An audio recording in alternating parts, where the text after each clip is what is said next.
Sa bukid, dapat laging palaban. Pero maya-maya, ayan na ang sakit ng katawan. May ekstrang panlaban dyan. Ang kilala mong Alaxan, extra galing na. New Alaxan Extra. Now up to 3 times faster versus Alaxan FR. Extra bilis, extra galing. New Alaxan Extra. Paracetamol ibuprofen is the generic name of Alaxan Extra. If symptoms persist, consult your doctor. GV 99.9, your good vibes. GV Balita Express. GV Balita Express. Mga may init na bagong balita. Mga balitang dapat mong malaman ngayong umaga. GV Balita Express. GV Balita Express. Mga balitang kinalap ng buong puwersa ng GV 99.9 Batangas. GV Balita Express. GV Balita Express. Mga balita sa loob at labas ng Timog Katagalugan. GV Balita Express. GV Balita Express. Narito na ang GV Balita Express. Magandang umaga mga ka-vibes. Kayo ay nakatutok sa GV Balita Express sa programang Good Vibes Morning. Kasama niyo po ang inyong likod, DJ Frankie, at kasama natin na dito sa himpilan si Kiko Barraco upang maghatid ng pinakabagong balita, keeping us GV informed, GV aware, and GV updated. Muli, ito po ang GV Balita Express. 6:43 a.m. on the clock, Philippine Standard Time, hatid sa atin ng RightMed dahil na gusto ng RightMed na gumaling kayo. At nakunta tayo sa ating headlines, balita. INC pinagkalooban ng rally permit ngayong araw. VP Sara iniugnay sa poor governance ng administrasyon ang rally sa EDSA. Taal Volcano nagtala ng 2 phreatogmatic eruption sa loob ng isang araw. Batangas City Integrated High School tiniyak na ligtas ang eskwelahan sa pagbabalik ng klase. Dagdag toll fee sa SLEX at Star Tollway sisimulan ngayong araw.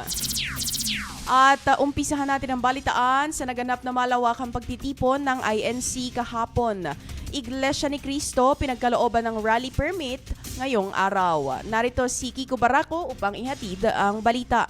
GV Balita Express. DJ Frankie, pinagkalooban ng Quezon City Local Government ang Iglesia ni Cristo para isagawa ang kanilang malawakang pagtitipon ngayong araw, unang araw ng Hulyo sa White Plains Avenue mula alas 8 ng umaga hanggang mamayang alas 8 ng gabi. Matatandaan na nagsimula ang pagtitipon na ito ng INC kahapon na Hunyo 30 kung saan sinabi ng Philippine National Police o PNP na walang permit ang nasabing aktibidad at labag umano ito sa batas. Ngunit ayon sa kopya ng permit na ipinagkaloob ng Quezon City Department of Public Order and Safety o DPOS, hindi nito tinututulan ng pagsasagawa ng INC ng naturang rally. Gayunpaman, dapat ay mahigpit na sundin ng mga organizer ang itinakdang oras at lugar ng pagtitipon. Nakasaad din sa naturang permit na ipinagbabawal ang pagsasagawa ng rally sa ibang lokasyon alinsunod sa Section 13 ng Batas Pambansa bilang 880. Dagdag pa dito, inatasan din ang mga organizer na tiyaking hindi maaantala ang mga ipinatutupad na hakbang sa seguridad at pananatilihin na hindi ito makakasagabal sa daloy ng trapiko. Samantala, nag-utos naman ng Department of Interior and Local Government o DILG sa PNP na pairali ng maximum tolerance upang matiyak na magiging maayos at mapayapa ang nasabing aktibidad kung saan inaasahang aabot sa 100,000 ang dadalo sa pagtitipon na ito bilang pagpapakita ng kanilang suporta kay Senador Rodante Marcoleta na naharap ngayon sa kasong plunder. Para sa GV Balita Express, ito si Kiko Barraco sa GV 99.9, your good vibes. Maraming salamat Kiko Barraco. Samantala, VP Sara inugnay sa poor governance ng administrasyon ang rally sa EDSA. Sa detalye ng balita, GV Balita Express. sinabi ni VP Sara Duterte sa kanyang pahayag kahapon ang pagtitipon sa EDSA ay sumasailalim sa public dissatisfaction ng administrasyon ni Pangulong Ferdinand Marcos Jr. Aniya, bago bigo ang pamahalaan na tugunan ang mga mahahalagang surilanin ng bansa at sa halip ay magbibigay ng solusyon, ginagamit pa umano ng administrasyon ng sistema ng hustisya para patahimikin ang mga taong nagsisiwalat ng katiwalian at bumabatikos sa pamamahala ng Pangulo. Dagdag pa ng bise, ang estilo ng pamumuno ng Pangulo ay nagresulta pa sa malalang sitwasyong pangpolitika. Samantala, iginiit naman ng palasyo na hindi maaaring magturo si VP Sara dahil hindi umano nag-iimbestiga ang administrasyon ng kanyang ama na si Pangulong Rodrigo Duterte.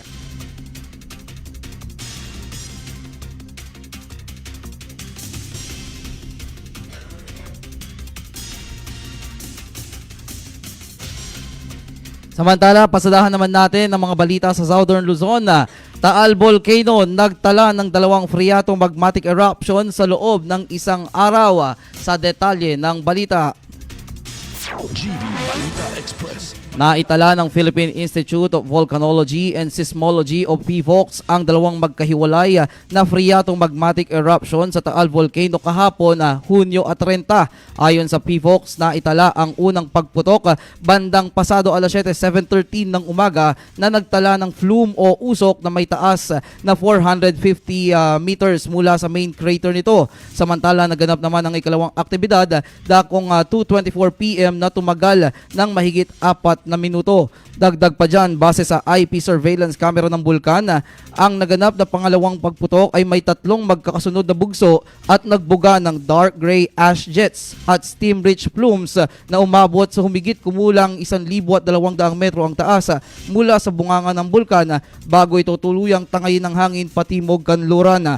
Ang pinakahuling aktibidad na iyan ng bulkan ay itinala bilang pang-5 freato magmatic eruption sa buwan ng Hunyo. Para sa GV Balita Express, ito si Kiko Barako sa GV 99.9, Your Good Vibes. Sa pagpapatuloy ng ating balita, Batangas City Integrated High School tiniyak na ligtas ang eskwelahan sa pagbabalik ng klase. Ang detalye ng balita.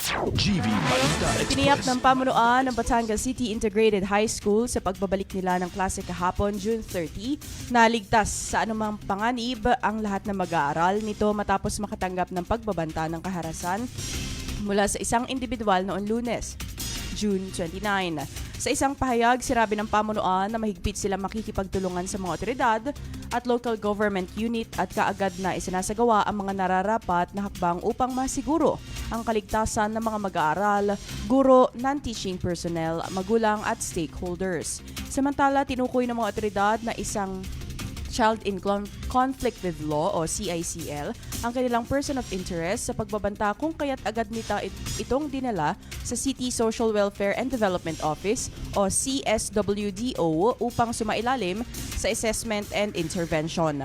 Ipinahayag din ng Batangas Police Provincial Office na kasalukuyang silang nagtatalaga at nagpapakalat ng police personnel sa eskwelahan para panatilihin ang seguridad habang tumatakbo ang investigasyon. Paalala naman ng pamunuan ng eskwelahan at ng kapulisan sa publiko na iwasan ang pagpapakalat ng anumang unverified information na maaaring magdulot ng kalituhan at takot sa publiko. Dagdag pa dyan, sinabi ni Acting Police Provincial Director Police Colonel Oliver Ebora na ipagbigay alam kaagad sa mga otoridad ang anumang kahina-hinalang aktibidad. Para sa GV Balita Express, ako po si DJ Frankie sa GV 99.9, Your Good Vibes. At dagdag toll fee sa SLEX at Star Tollway sisimulan ngayong araw. Ang detalye ng balita hatid sa atin ni Kiko Barako. GV Balita Express. DJ Frankie, epektibo nga ngayong araw, Hulyo 1, ang ikalawang tranche ng toll rate adjustment sa South Luzon Expressway o SLEX at Southern Tagalog Arterial Road o Star Tollway. Ayon yan sa anunsyo ng Toll Regulatory Board o TRB noong Lunes. Sa SLEX, inaprubahan ang 137 pesos toll fee para sa mga Class 1 vehicles, 274 pesos naman para sa mga Class 2 vehicles at 411 pesos para sa Class 3 vehicles mula Alabang hanggang Calamba. Samantala, aprobado naman ang 37 pesos na toll fee para sa Class 1, 74 pesos para sa Class 2 at 111 pesos para sa Class 3 vehicles na magmumula sa Calamba patungong Santo Tomas Tomas.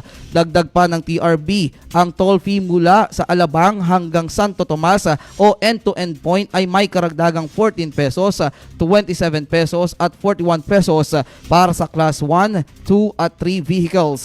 Para naman sa Star Tollway, aprobado ang toll fee na 64 pesos para sa Class 1 vehicles, 128 pesos para sa Class 2 vehicles at 192 pesos para sa Class 3 vehicles mula Santo Tomas hanggang Lipa, habang aprobado din ang toll fee na 57 pesos sa Class 1, 114 pesos para sa Class 2 at 171 pesos sa Class 3 vehicles mula Lipa hanggang Batangas City. Para naman sa end-to-end point na biyahe mula Santo Tomas hanggang Batangas City, aprobado ang 121 pesos toll fee sa Class 1 vehicles, 242 pesos sa Class 2 vehicles at 363 pesos para sa Class 3 vehicles. Para sa GV Balita Express, ito si Kiko Barako sa GV 99.9, your good vibes. Dako naman tayo sa ating weather update. Ayon sa Pag-asa, tuluyan na magiging isang ganap na bagyo ang binabantayan na low pressure area o LPA noong mga nakaraang araw. Kaninang alas 2 ng umaga at kaninang alas 4 ng madaling araw ay huling namataan ang bagyong Henry sa layong 115 kilometers west-southwest ng Abukay, Bataan. Dagdag pa ng Pag-asa, may taglay itong lakas na hangin na 45 kilometers per hour malapit sa sentro at pabugso na umaabot sa 55 kilometers per hour. Ito ay kumikilos northwestward sa bilis na 25 kilometers per hour. Sa kasalukuyan, patungo na ang bagyong Henry sa West Philippine Sea. Samantala, dahil sa bagyo, may dala-dala itong southwest monsoon o habagat na nakakaapekto sa western section ng Southern Luzon, Visayas at Mindanao, kung saan magdadala ito ng kalat-kalat na pag-ulan ngayong araw. Para naman sa Tropical Cyclone Wind Signal number 1, nakataas ito sa Zambales, Bataan at Lubang Island ng Occidental Mindoro. Ngunit inaasahan na mawawala na din itong wind signal na itong habang papalayo ang bagyong Henry ngayong umaga. Para sa GV Balita Express, ako po si DJ Frankie sa GV 99.9, your good vibes. At yan ang kabuuan ng ating balita, hatid sa atin ng Lipamedex Medical Center. You may follow them on their Facebook page, Lipamedex Medical Center, their Instagram at Lipamedex Medical Center, and you may check out their website, lipamedex.com. 6:54 a.m. on the clock, Philippine Standard Time. Today is the 1st of July, 2026. Have a great day. Manatiling nakatutok sa GV 99.9, your good vibes. Magandang umaga po sa lahat ng nanonood at nakikinig sa ating Facebook. Pwede rin po kayong makinig anytime, anywhere sa ating online streaming na gv999.live. I-type nyo lamang sa inyong browser at nasa Radio Garden din kami, mga ka-vibes. At marami pang radio apps. Hanapin nyo ang gv999.live. And God bless everyone. Happy 1st of July. GV Balita Express.